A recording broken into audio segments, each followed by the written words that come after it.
तो दहिया खिलाऊंगी आओ न मेरे अंगनवा श्याम।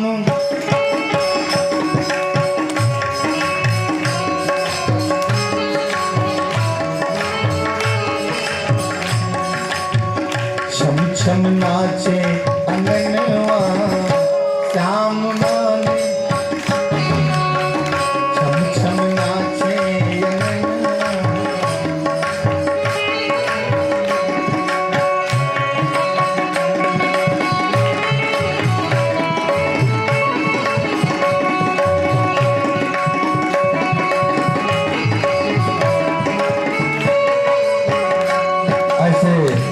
कथा तो बहुत आज लंबी है, थोड़ी सी जल्दी में भजन की सेवा थोड़ा कम करेंगे। और कन्हैया की बाल लीलाओं में सबसे प्रमुख लीला है माखन चोरी लीला, क्योंकि माखन गोकुल में होता था, खाते थे मथुरा वाले, और गोकुल में ही ब्रज में ही कह ढाते थे, इसलिए माखन नहीं जाने दिया गया। बड़े बड़े उत्पात किए इसके लिए, अघासुर आया, बकासुर आया। अघासुर वही राक्षस, याद करें उस कथा को, जो बूढ़े बूढ़े ऋषियों को पालकी में लगाया था नहुस, जिसको भृगु ने श्राप दिया था, जा सर्पो भव, सांप हो जा। वही सांप वही अघासुर है। मुंह फैलाए बैठा था, ग्वाल वालों ने समझा ये कोई गद्देदार गुफा है, घुस गए सब लोग। मुंह खुले हुए था बड़ा सा, सब उसी में ग्वाल बाल घुस गए। वो कन्हैया का प्रतीक्षा कर रहा था। कन्हैया ने सोचा कि जब तक हम जाएंगे नहीं ग्वाल बाल बचेंगे नहीं। और जैसे ही कन्हैया गए, मुख बंद करना चाहा, उसको दबाना चाहा, जो त्रिविक्रम हैं जिनका कोई अंत नहीं है, वो थोड़े से मुंह को, थोड़े से शरीर को बढ़ाए, 2 टुकड़े में उनका जबड़ा हो गया, उसी जगह शांत हो गए। अघासुर, बकासुर, तृणावर्त, ऐसे जितने भी कंस के प्रधान पहलवान थे सब मारे गए। अंत में अंतिम ब्रह्मास्त्र छोड़ा। ब्रज में एक कालिय दह है, जिसके ऊपर से पक्षी भी उड़ करके नहीं जाते। उसके विष में इतना दम है कि ऊपर पक्षी जाए तो बेचारे गिर जाते थे। और वहीं नील कमल खिलता था। कंस ने एक फरमान जारी किया नंद जी के नाम, कल संध्या तक मेरी सेवा में 108 नील कमल नहीं आया तो मैं ब्रज को धूल में मिला दूंगा। तुम्हारा कंस। चिट्ठी लेकर के दूत आया, नंद जी पढ़े, समझ रहे थे कि ये तो होने वाला नहीं, कोई ला नहीं सकता वहां से, इसका मतलब हम लोगों का सर्वनाश निश्चित है। बड़े सोच विचार में थे, चिंता में थे। कन्हैया कहीं से खेल करके आए, उनको तो सब पता है। आते ही लीला कर दी, मुस्कुराते हुए बाबा के गोद में बैठ गए। बाबा चलो चलो आज बंसी बट में चलेंगे, वहां बैर अच्छे मिलते हैं, खाएंगे। और बाबा तो मुंह लटकाए बैठे हैं। क्यों बाबा, ऐसे क्यों? बाबा कहे कि देखो मैं तो पढ़ा हूं नहीं, बताया गया 108 नील कमल मांग रहा है कंस। वो कहाँ रहता है? कालिय दह में है, तो घबराने की क्या बात है, आ जाएगा। अरे बेटे तू मत जाना, तू मत जाना। नहीं मैं नहीं जाऊंगा, लेकिन फिर भी आ जाएगा। और गेंद खेलने के लिए वहां गए बाल बालों के साथ। गेंद हो रहा है। श्रीदामा बड़ा कंजूस खिलाड़ी था, गेंद रखता था लेकिन देता नहीं था। कन्हैया जानते थे इसी के गेंद से आज खेले। उसकी कमर से गेंद को खींच लिए और होने लगा, गेंद फेंक करके मारना है, जो चोर हो गया वो फिर गेंद पकड़ेगा, वो किसी को मारेगा। यही खेल था। कन्हैया चोर बन गए, श्रीदामा के गेंद को छीन लिए और मारे इस तरह से कि श्रीदामा को तो नहीं लगा, वो चला गया जमुना में, कालिय दह में। बड़ा जिद्दी था श्रीदामा, जिद कर बैठा कि मैं गेंद वही लूंगा। बाल वालों ने कहा नहीं, देखो कन्हैया नहीं रहेगा तो हम किसके साथ खेलेंगे। कालिए दह में कालिए नाग रहता है। कन्हैया जाएगा तो वापस नहीं आएगा, कन्हैया नहीं रहेगा तो किसके साथ हम लोग खेलेंगे। इसलिए उस गेंद के बदले तुमको सैकड़ों गेंद दिया जाएगा। कन्हैया नहीं, गेंद तो लूंगा तो वही लूंगा। इतना कह रहा था, कन्हैया कदम पर चढ़ गए। कदम पर जब चढ़ गए तो श्री दामा भी कहा नहीं नहीं मुझे वो गेंद नहीं चाहिए। तब तक तो कन्हैया कूद गए। काली नाग रहता था, उसके पहले उसकी पत्नियां पहरेदारी करती थी। नागिन डसना जानती है केवल, वो नहीं छोड़ती। नाग तो नहीं छेड़िएगा तो नहीं डसेगा, लेकिन नागिन मिल जाए तो केवल डसती। लेकिन भगवान के रूप सौंदर्य को देखते ही देखती रह गई। क्यों आए हो तुम यहाँ? कान्हा नागिन के समझावे काहे पानी में। कान्हा नागिन के समझावे कान्हा नागिन के समझावे काहे पानी में।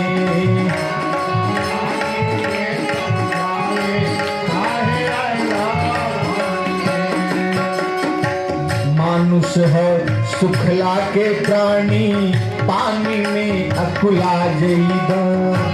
मानुष है के प्राणी, पानी में अकुला जइबा। पानी नाक कान में घुसी है, मुरझइबा लरुआ जइबा। पानी नाक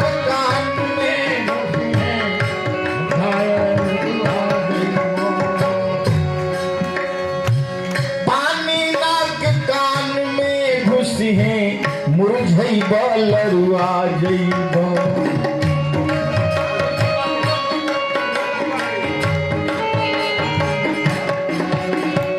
सर्प जहर से तेज जहर है,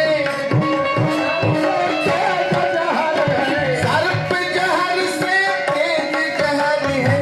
चढ़ल जवानी में, अरे चढ़ल जवानी में।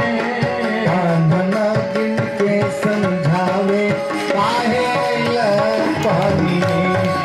कान्हा नागिन के समझावे काहे पानी में। काहे पानी में, काहे पानी में। काहे पानी में, काहे कान्हा के समझावे काहे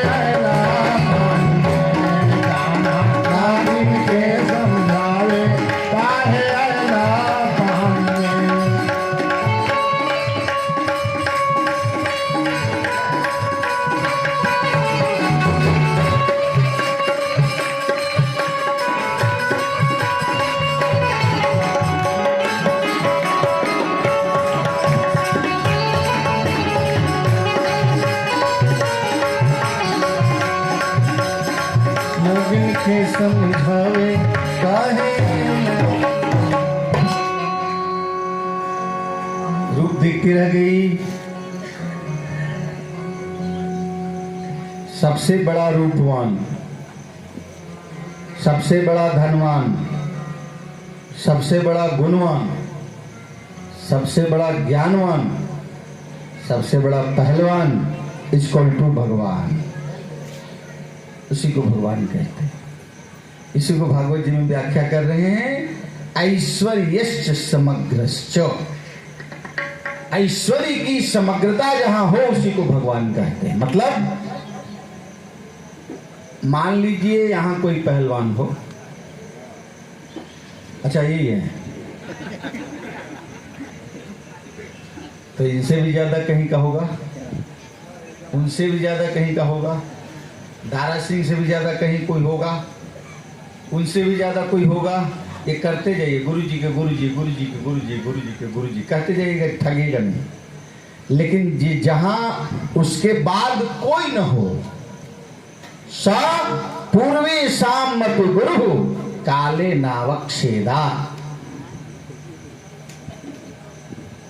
ऐश्वर्य की जहां समग्रता हो, उसके बाद न कोई पहलवान हो, न कोई गुणवान हो, न कोई रूपवान हो, न कोई धनवान हो, उसको भगवान कहते हैं। एक दो उदाहरण देने के बाद मूल बात पर चलेंगे। सबसे बड़ा रूपवान कैसे, देखिए यहाँ उदाहरण। पाणिनि जी एक सूत्र लिखा है, तत्सन्निधौ सर्वभूत वैर त्याग। तत्सन्निधौ, जिनकी सन्निधि में आने पर बैरी बैर को भूल जाए, उसको कहते हैं रूपवान।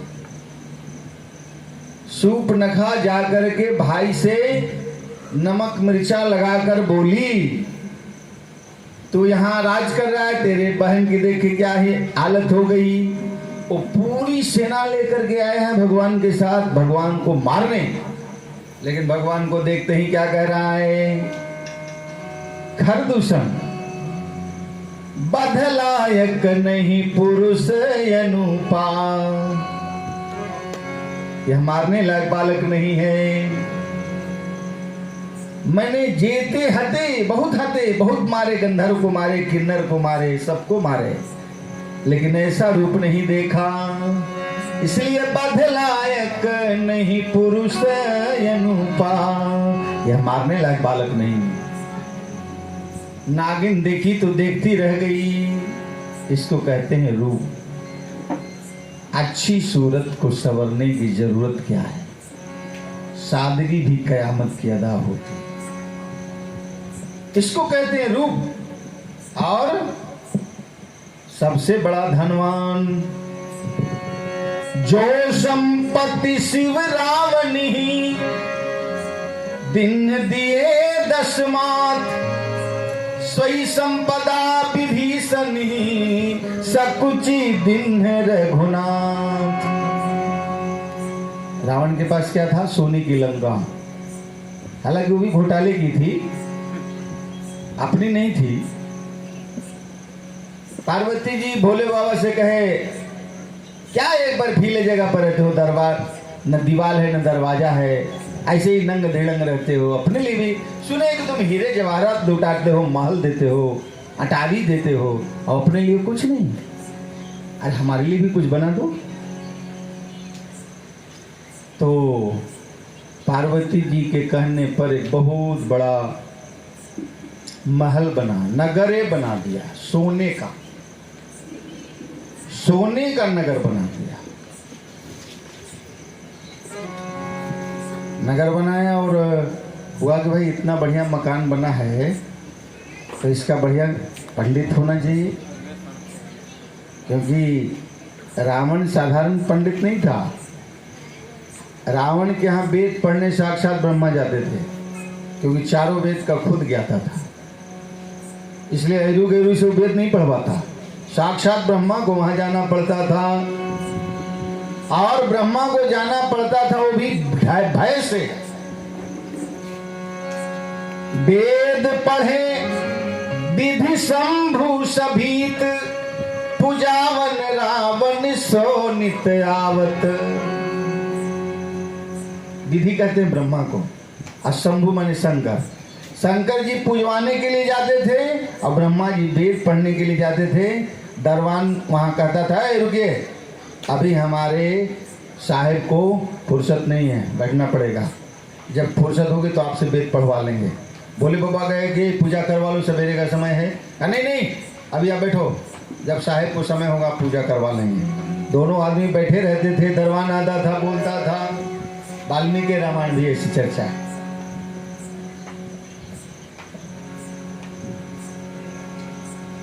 तो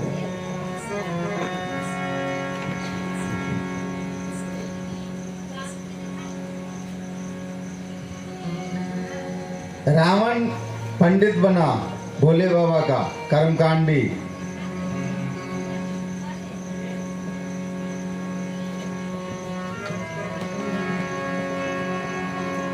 यदि नाथ का नाम दयानिधि, तो दया भी करेंगे कभी न कभी।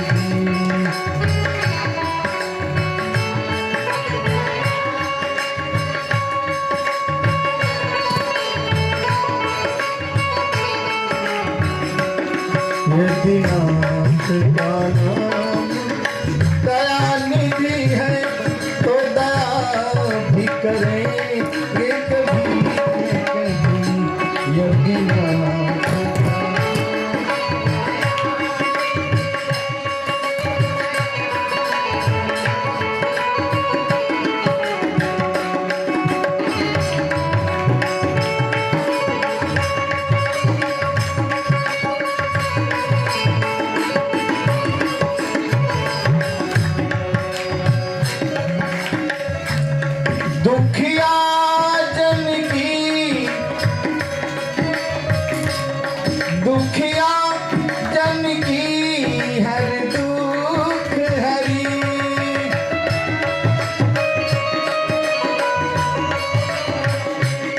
सब पीर हरे के कभी न कभी, सब पीर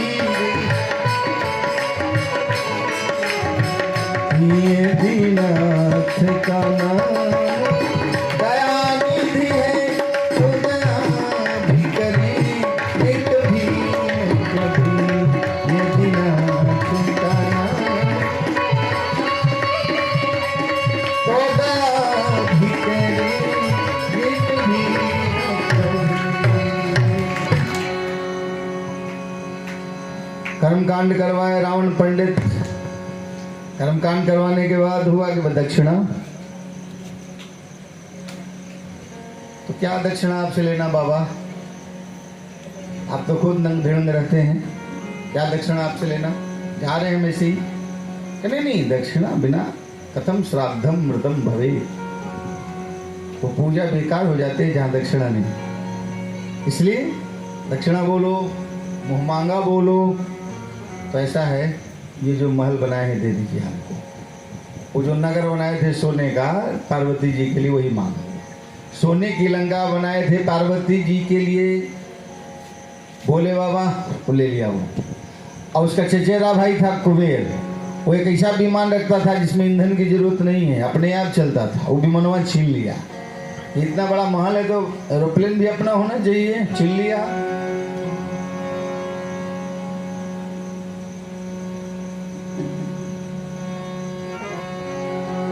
भोले बाबा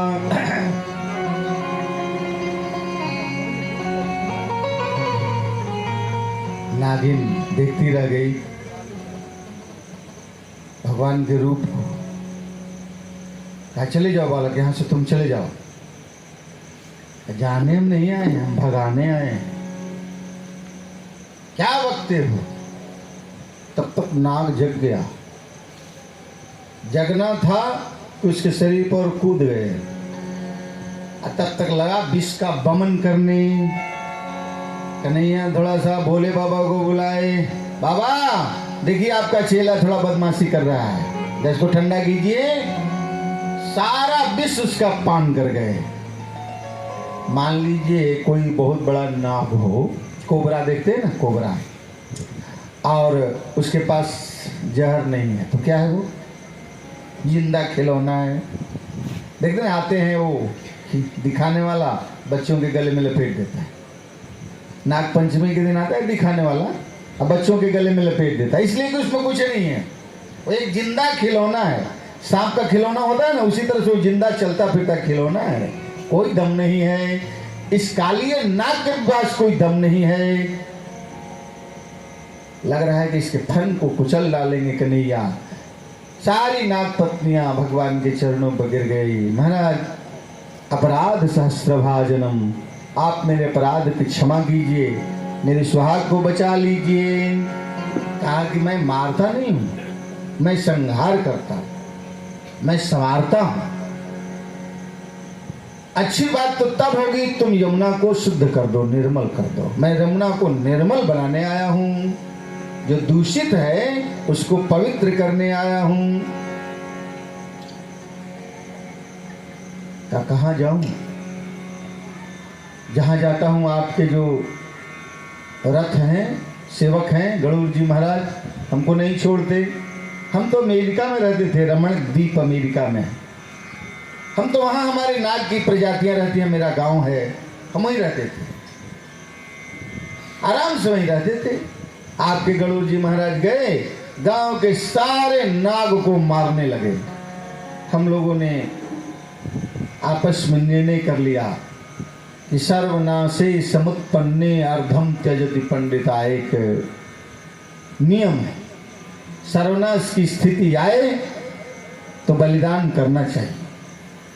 खुदीराम बोस न होते, चंद्रशेखर आजाद न होते, सरदार भगत सिंह न होते तो शायद हम लोग ऐसे बैठ के कथा नहीं सुन पाते। नियम है तो हम लोगों ने एक नियम बनाया। इसलिए महाराज आप सारे नाग जातियों को क्यों मार रहे हैं? हम सब लोग अपने अपने घर से एक एक सदस्य आपकी सेवा में भेजा करेंगे प्रतिदिन। आप वहीं बैठे बैठे भोग लगाओ, गरुड़ जी ने भी सोचा तो लड़ने भिड़ने से क्या फायदा, जब बैठे बैठे भोजन मिल रहा है। सब लोग अपने घर से एक सदस्य जाता था गरुड़ जी की सेवा में। गरुड़ जी बैठे बैठे भोग लगाते थे। कालिए नाग की बारी आई तो कालिए नाग सोचा कि जब हमारे में दम है, हम लड़ना जानते तो ऐसे काहे मरेंगे, लड़के मरेंगे। सुबह से शाम हो गई, कोई नहीं आया, भूख लगी थी। गरुड़ जी घबरा गए, खिसिया गए, चढ़ाई किए। सबों ने कहा नहीं महाराज इसमें मेरा कसूर नहीं है, वही आज कालिए नाग का समय था, वही नहीं गया है। कहाँ घर है उसका, घर का पता दिया गया, चढ़ाई कर दिए गरुड़ जी। दोनों में भयंकर युद्ध हुआ, लेकिन इनके चोंच और पंजे से क्या कालिए नाग बचता, सारा परिवार को लेकर के इसी काले दह में छिप गया। परीक्षित पूछा कि कालिए दह में क्यों छिपा, यहां उसको कौन सी सुरक्षा मिल गई। शुक्राचार्य जी ने कहा सुनो, कालिए नाग ये जानता था कि इस कालिए दह में गरुड़ जी नहीं आएंगे, क्योंकि इसी कालिए दह के छेड़े में जल में एक लोमस ऋषि तपस्या करते थे। जल के अंदर बैठ करके साधना है, प्राणायाम की ऐसी व्यवस्था है, प्राणायाम की साधना से जल में बैठा जा सकता है। प्रैक्टिकली देखना हो तो आप चले जाइएगा 80 घाट काशी में अनंत विज्ञान मठ है। 80 घाट पर जब एकांत घाट हो जाता है तो उसमें अंदर में जाकर के सभी सन्यासी, बहुत सारे सन्यासी अंदर में बैठ करके आज भी तपस्या करते हैं। आप देख सकते हैं, माथे हाथ का माथा तकिया लगा करके जल में घूम रहे हैं जैसे नाव चल रहा है, अनवरत। ये प्रत्यक्ष आप देख सकते हैं साधना। ऐसी साधना है, अंतरंग साधना है, जिसमें बैठ करके और पद्मासन में अंदर जल में ही साधना की जा सकती है। ऐसी साधना लोमस ऋषि करते थे और संन्यास में ऊपर में आते थे। तो एक दिन क्या देखते हैं, ऊपर में जैसे ही आए तो ये गरुड़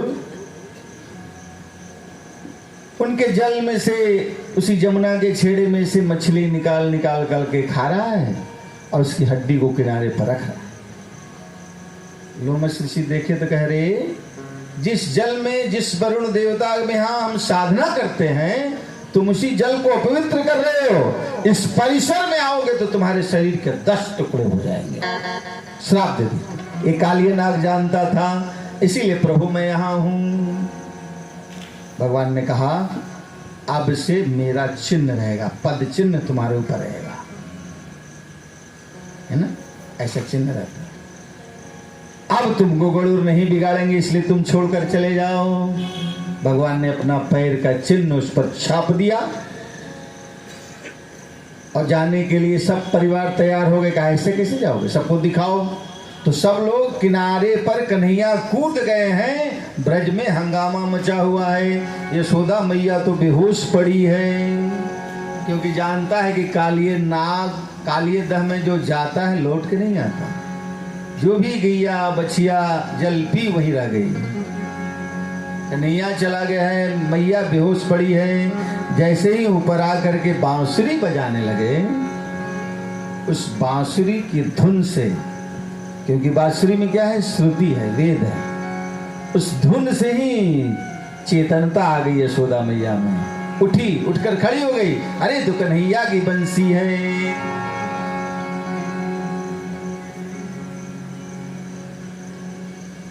सबके सामने हाथ जोड़ करके कालिए नाग ने कहा, मैं इस कालिए दह को छोड़कर जा रहा हूं।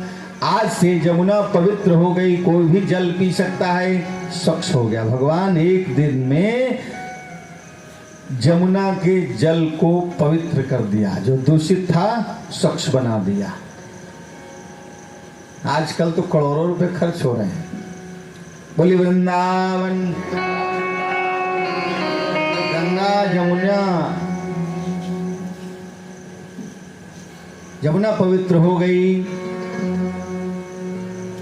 108 कमल दल बाबा को दिया कन्हैया ने।